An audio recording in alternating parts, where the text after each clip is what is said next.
c'est le Comic-Con, grand rassemblement pour... c'est les amateurs, en fait, de culture populaire, c'est de ça. super-héros, les gens se costument. D'ailleurs, je pense que c'est à Québec en fin de semaine. Je suis pas certaine, mais il me semble que j'ai vu des images circuler sur Internet. En tout cas, bref, c'est super populaire, Cindy. Ben oui. Ce genre de rassemblement-là. Mais là, la bonne nouvelle, c'est qu'il y en a un pour les enfants et leurs familles, 3 à 12 ans. Kid-Con. Et je connais des parents qui vont s'amuser autant, sinon encore plus que les enfants. Ben oui, c'est ça que j'allais dire, parce que durant la pause, Marie-André ne voulait pas manquer ça absolument.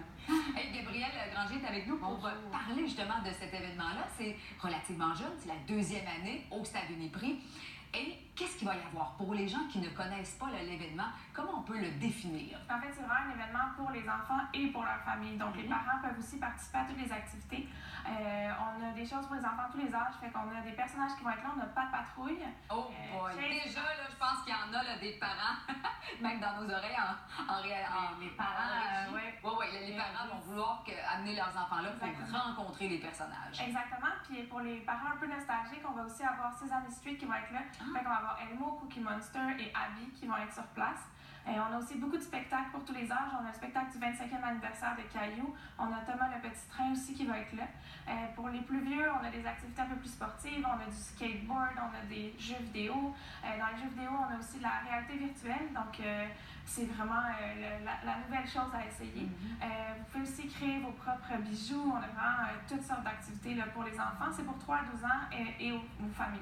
Des ateliers de bricolage, un coin lecture. Il y a des auteurs d'ailleurs qui seront là pour faire des dédicaces. Oui, exactement. On a Annie Rouvi, c'est l'auteur de Léon, qui va être là, elle est là toute la journée, tout le temps. On a Hélène Despiteau, la créatrice de Caillou aussi, qui vient faire des lectures. Puis on a plusieurs auteurs qui vont être là aussi. On a Guillaume Perrault, on a Maxime Cyr, on a Annie Dubois et les 2 auteurs de Belle Brute aussi qui vont être là durant la fin de semaine. Et là, il y a des kiosques là, de toutes sortes. Les gens peuvent déjà commencer à penser aux cadeaux de Noël parce que mine de rien, ça va venir vite. Ça arrive vraiment. On peut faire des achats aussi sur place? Est-ce qu'on peut faire c'est ça. En fait, toutes les activités sont incluses dans le prix du billet. Donc, rendu à l'intérieur, vous n'êtes pas obligé de débourser. Mais si vous voulez ramener des jouets chez vous, si vous voulez manger, on a plein de vendeurs de jouets, de collations, des activités, encore une fois, des bijoux. Vous pouvez tout faire vos achats de Noël cette fin de semaine. Et il y a des nouveautés. Là, d'ailleurs, il y a un kiosque parce que je sais que l'émission La Voix Junior est ultra populaire sur les ondes de TVA chaque dimanche.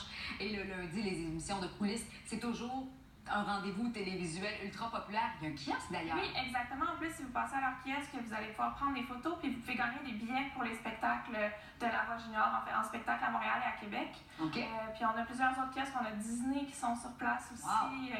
On a vraiment beaucoup d'activités. Donc tout le monde peut s'amuser. C'est de 10h à 17h. On peut passer quelques heures comme on peut passer la journée et on peut même y retourner le lendemain parce que c'est demain dimanche aussi. Exactement. Important à noter, tout est à l'intérieur. Donc même ça si joue fin de semaine. Exactement. Ah ben c'est super. En tout cas, un beau KidCon à toute l'organisation et surtout aux gens qui vont y aller. Puis le Stade Uniprix, c'est assez facile d'accès. Oui, il y a du stationnement. Oui, il y a du stationnement sur place dans les rues avoisinantes, puis il y a un stationnement municipal juste à côté aussi. Fait que c'est accessible en métro puis en autobus aussi. Vraiment très central. Alors, spectacle, des personnages à rencontrer, des activités à faire. Alors, il y en a là, pour tous les goûts. Ça fait un peu cliché de dire ça, mais c'est le cas de le dire. Hein? On n'inventera pas une autre expression. Merci beaucoup, Gabrielle, d'avoir été avec nous. Merci pour l'invitation. Merci.